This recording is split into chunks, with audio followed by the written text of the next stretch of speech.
les forces sociales, les ONG, son éminence le cardinal, pour parler de la justice internationale.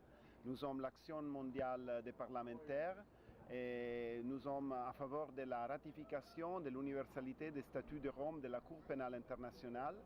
Et nous avons écouté l'intervention du président du Sénat ici et tous les honorables sénateurs qui ont parlé de cet important instrument pour la défense et la promotion des droits de la personne humaine. Et nous sommes prêts à coopérer avec ce Parlement pour fortalecer les institutions haïtiennes et la démocratie et la paix et le bon dialogue entre les peuples et les gouvernements. D'abord, nous sommes ici en Haïti en train de parler avec notre collègue sénateur et avec les autorités d'Haïti avec l'intention de continuer la promotion de la ratification pendant tout le monde de la Convention et de statut de Rome qui a institué la Convention criminelle internationale contre le crime plus grave comme le crime de génocide, le crime de guerre, le crime contre l'humanité, les crimes d'agression. Et nous croyons qu'Haïti est un pays leader mondialement parce qu'il était le premier pays du continent américain, après aux États-Unis, le premier d'Amérique latine qui a proclamé l'indépendance. Mais plus que c'est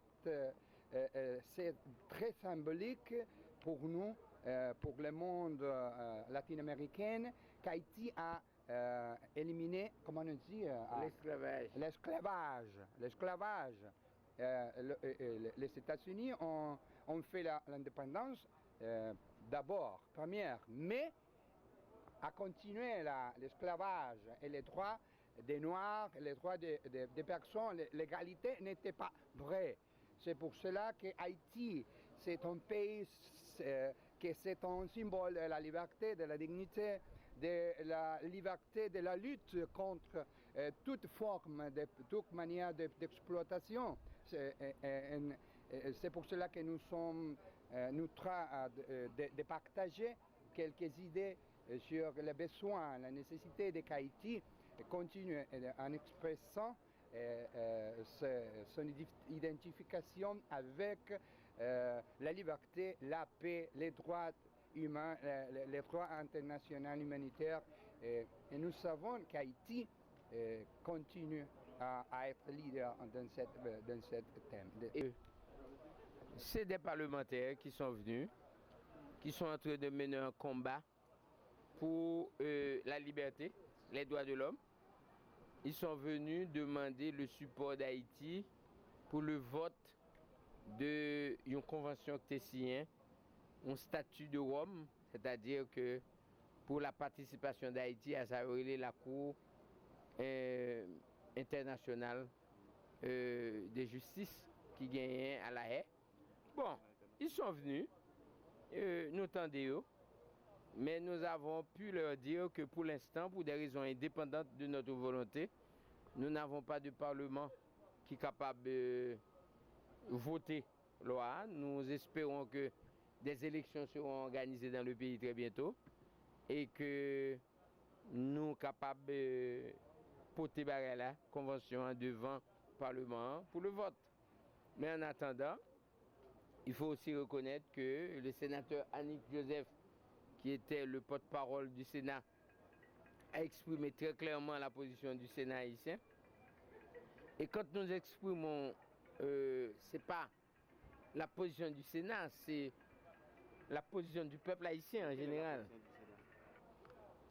La position du Sénat sur cette affaire, c'est que nous pensons que Haïti, c'est le pays qui a fait plus de sacrifices dans toute l'histoire de l'Amérique latine et de l'Amérique du Nord. C'est nous qui avions fait plus de sacrifices pour le respect des libertés et la conquête des droits de l'homme.